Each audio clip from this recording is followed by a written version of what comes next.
Hey guys, welcome back to the channel AR exemplar. आज से guys हम लोग अपना साइंस शुरू करने वाले हैं टर्म 2 के हिसाब से क्लास 10th का। तो सबसे पहले हम लोग फिजिक्स में हमारा चैप्टर इलेक्ट्रिसिटी स्टार्ट करने वाले हैं। तो जो सबसे जो थोड़ा डाउटफुल होगा क्योंकि थोड़ा सा फिजिक्स में अलग अलग टाइप की चीज़ें होती हैं, क्वेश्चंस होते हैं, तो उसको सॉल्व करो। इसलिए मैं पहले फिजिक्स स्टार्ट करूँ इलेक्ट्रिसिटी से, जो हमारा पहला चैप्टर है फिजिक्स का। तो आज वो स्टार्ट करने वाले जिसमें मैं आपको समझाऊंगा भी और लिखवाऊंगा भी। बट अगर आपको एक अच्छे नोट्स चाहिए, मतलब प्रॉपर पूरा कवर अप नोट्स चाहिए, मैंने खुद बनाया, उसको 3 बुक्स से मिला के पूरा कवर अप किया है नोट्स। तो वो चाहिए तो आप इस नंबर पे कांटेक्ट कर सकते हैं, तो आपको वो नोट्स मिल जाएंगे। बस आपको उस पर कांटेक्ट करना है। तो आज का वीडियो बिना देरी के हम लोग स्टार्ट करते हैं। तो गाइस, इलेक्ट्रिसिटी में सबसे पहले हम लोग इलेक्ट्रिक चार्ज के बारे में पढ़ेंगे कि इलेक्ट्रिक चार्ज हमारा क्या होता है। तो आप लोगों ने अगर पढ़ा है तो इलेक्ट्रिक चार्ज आज आपने पिछले क्लासेस में पढ़ा होगा। तो वो चार्ज होता है एक entity which is defined by access और डेफिशिएंसी ऑफ इलेक्ट्रॉन और अ बॉडी। ठीक समझे? मतलब उसमें डेफिशिएंसी ऑफ इलेक्ट्रॉन और अ बॉडी। मैं डेफिनेशन लिख देता हूँ। A charge is a physical entity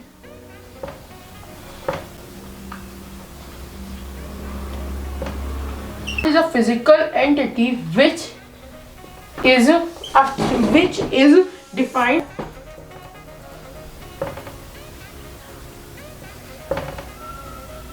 excess, मतलब या तो बहुत ज्यादा, और डेफिशिएंसी या तो बहुत कम, ज्यादा या कमी। deficiency of electron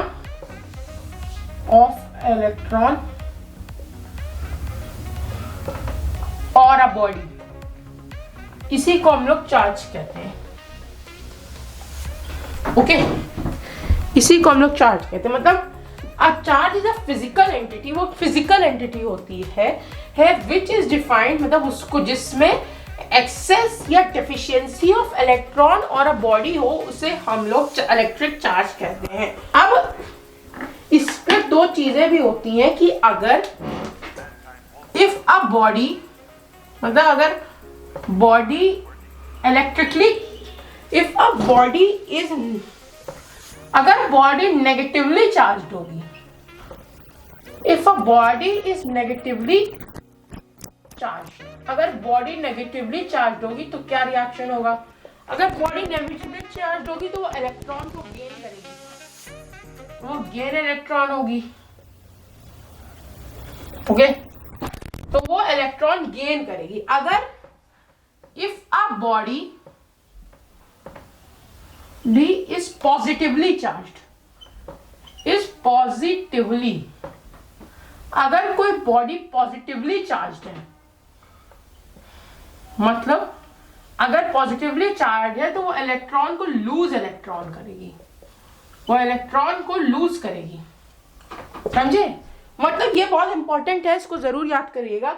जैसे आपके पास अब देखिए, मैं आपको बताता हूँ क्वेश्चंस का क्या होगा। जैसे आप पहला एक क्वेश्चन आ गया, व्हाट इज इलेक्ट्रिक चार्ज, हमारे एग्जाम में। तो अब आपको, जैसे वो क्वेश्चन है 3 नंबर का, तो इतना अगर आप सिर्फ लिखेंगे तो उससे काम नहीं बनेगा।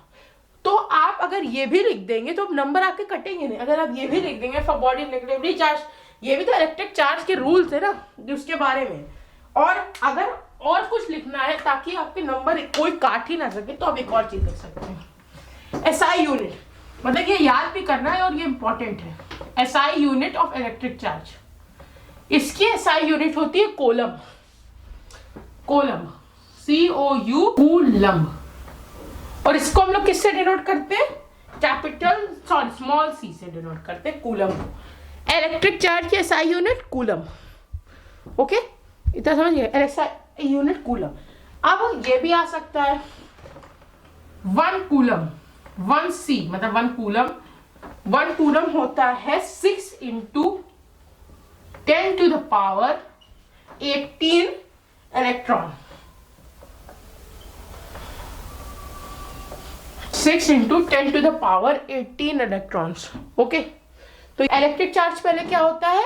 इलेक्ट्रिक चार्ज होता है इफ पहले तो चार्ज फिजिकल एंटिटी होता है, अगर उसमें एक्सेस और डेफिशिएंसी ऑफ इलेक्ट्रॉन हो और अ बॉडी, तो उसे इलेक्ट्रिक चार्ज कहते हैं। अगर बॉडी नेगेटिवली चार्ज होगी तो वो इलेक्ट्रॉन को गेन करेगी, अगर बॉडी पॉजिटिवली चार्ज होगी तो वो इलेक्ट्रॉन को लूज करेगी।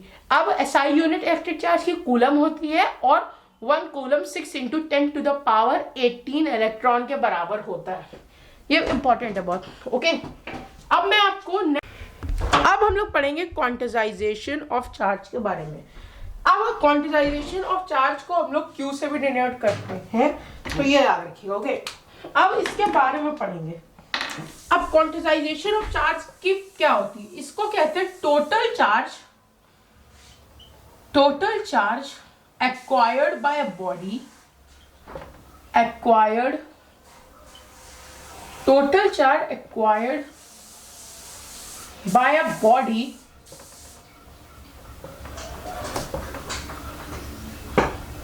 is an integral multiple of magnitude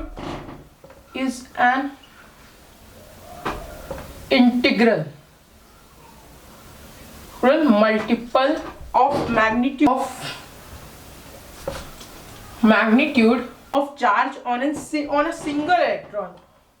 Root of charge on a single electron,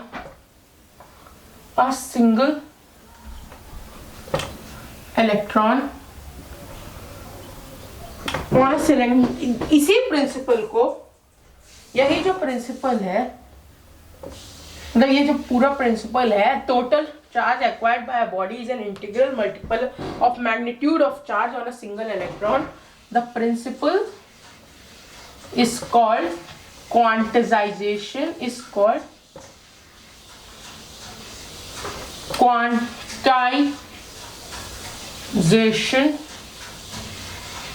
quantization of charge। इसी प्रिंसिपल को हम लोग क्वांटिजाइजेशन ऑफ चार्ज कहते हैं। ओके, और इसको हम लोग क्यू से डिनोट करते हैं।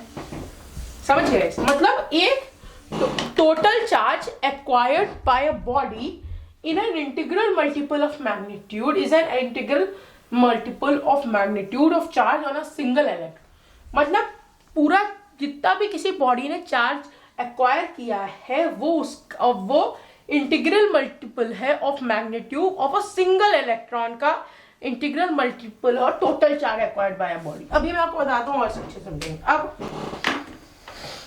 अब मैं आपको चार्ज ऑन 1 इलेक्ट्रॉन और चार्ज ऑन 1 प्रोटॉन में बताता हूँ।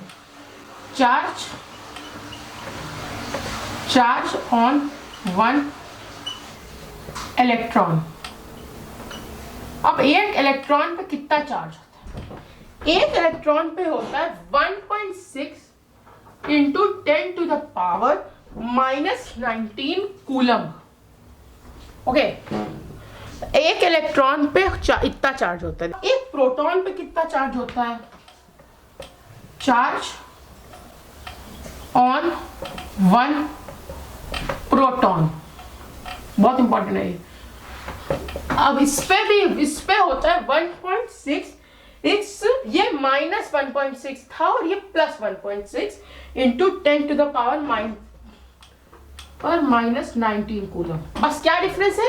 इलेक्ट्रॉन पे -1.6 का चार्ज होता है और इस पे +1.6 का चार्ज होता है, यही दोनों में डिफरेंस है। तो ओके, अब समझ गए इतना। अब मैं आपको बताता हूँ इलेक्ट्रिक करंट के बारे में। अब नेक्स्ट चीज है इलेक्ट्रिक करंट। अब मैं आपको इलेक्ट्रिक करंट के बारे में बताता हूँ। Electric current it is defined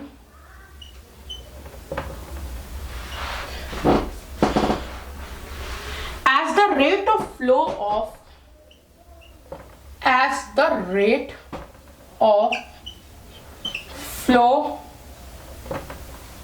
of electric current, as the rate of flow of electric current,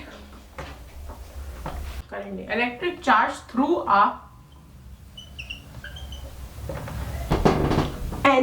any cross section of a conductor,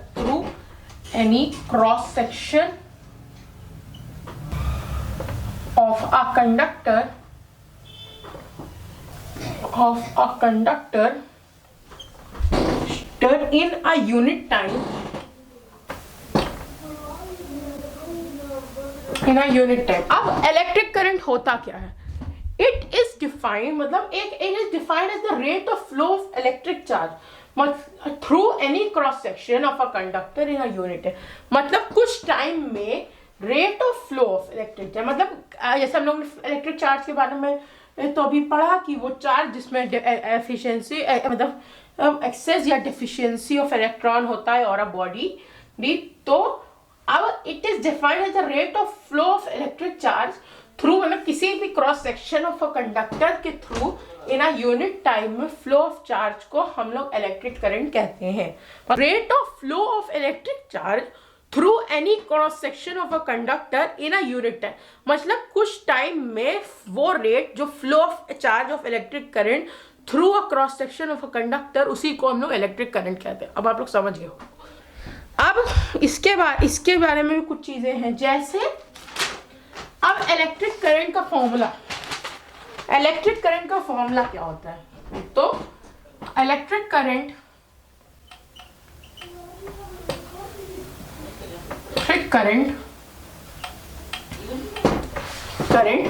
को हम लोग I से डोनेट करते हैं और is equals to charge upon time. Charge को हम लोग किससे करते? चार्ज को हम लोग करते हैं Q से और टाइम को हम लोग T से, स्मॉल q और स्मॉल t। ओके, समझे? मैंने आपको यही बताया था अभी। इलेक्ट्रिक करंट हमारा वही charge, number of rate of flow of electric charge, ये हो गया upon any in a unit time, ये हो गया, तो उसी को हम लोग इलेक्ट्रिक करंट कहते हैं। अब आप समझ गए होंगे कि मैंने आपको दिखा दिया। और इसको इलेक्ट्रिक चार्ज को हम लोग एनी भी कहते हैं। आपको इसको इलेक्ट्रिक चार्ज को हम लोग एनी भी कह सकते हैं, तो इसको एनी अपॉन टी भी कहते हैं। ओके, एन ई, एन और स्मॉल ई अपॉन टाइम। ओके, समझ गए? इसकी एसआई यूनिट एम्पियर होती है। इलेक्ट्रिक करंट की एसआई यूनिट एम्पियर होती है। ये डिनोट करते हैं कैपिटल ए से। ओके, आप समझ गया? अब आप समझ गए होंगे एसआई यूनिट एम्पियर होती है। और ये याद रखिएगा, इलेक्ट्रिक करंट हमारा स्केलर क्वांटिटी होता है। अब इसके बारे में मैं आगे बताऊंगा मैं आपको, स्केलर क्वांटिटी, तो बस ये याद रखिएगा। जैसे मैं इसलिए अलग अलग इतने सारे पॉइंट्स लिखवा रहा हूँ क्योंकि अब तो क्वेश्चन पेपर जो आएगा हमारा बोर्ड का, वो होगा क्वेश्चन आंसर सिर्फ होंगे। तो जैसे इलेक्ट्रिक करंट पे आपका क्वेश्चन आ गया तो आप ये सब पॉइंट लिखो, आपको पूरे नंबर मिल जाएंगे अगर सही से लिख दो। तो इसीलिए मैं आपको अलग अलग पॉइंट्स बता रहा हूँ, एसआई यूनिट, इलेक्ट्रिक करंट, सब आपको। अब मैं आपको आज का हमारा लास्ट टॉपिक बताता हूँ, direction of electric current.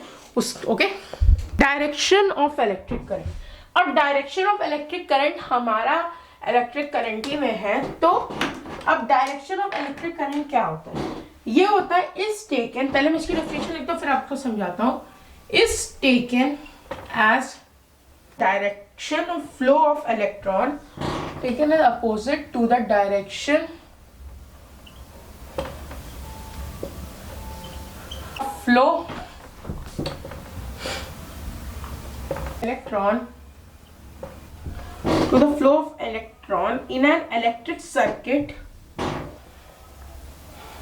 Current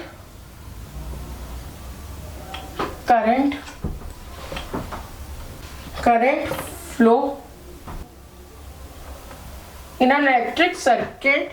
Current flows from, in an electric circuit current flows to negative terminal, from positive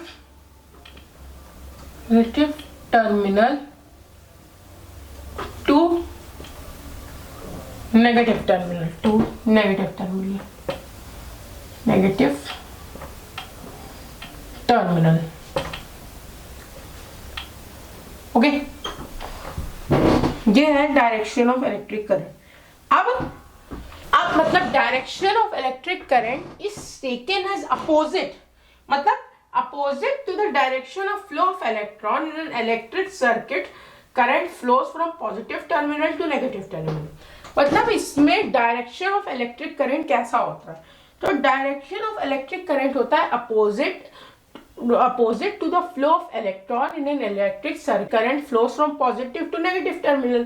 तो डायरेक्शन ऑफ इलेक्ट्रिक करंट में current flows from negative to positive terminal, क्योंकि opposite है ना, तो ये होता है direction of electric circuit negative से पॉजिटिव टर्मिनल के टू होता है। ओके, और एक चीज और बता देता हूँ, स्मॉलर ये बहुत इंपॉर्टेंट है, अभी मैंने देखा, smaller unit of current is current. जैसे मैंने अभी बताया था SI यूनिट एम्पियर होती है इलेक्ट्रिक करंट की, तो स्मॉलर यूनिट को मिली एम्पियर कहा जाता है, मिली एम्पियर। ओके, समझ गए, मतलब अब समझ गए ना डायरेक्शन ऑफ इलेक्ट्रिक करंट और स्मॉल यूनिट के बारे में कि इसका वीडियो यहीं एंड करते हैं। अगर आपको पसंद आया तो लाइक कर दीजिएगा, और हम लोगों ने काफ़ी कुछ टॉपिक्स कवर कर लिए हैं। अब मुझे नेक्स्ट वीडियो में हम लोग और टॉपिक्स कवर करेंगे, और अगर आपको प्रॉपर नोट चाहिए, इससे भी अच्छे नोट्स चाहिए, तो टाइप्ड नोट्स है वो कंप्यूटर पे, उस चाहिए तो उसको आप इस नंबर पे कांटेक्ट करिएगा, तो आपको वो नोट्स मिल जाएंगे। और मैं आज का वीडियो पसंद आया लाइक करिएगा, चैनल को सब्सक्राइब कर दीजिए, हमारे चैनल को देखते हैं।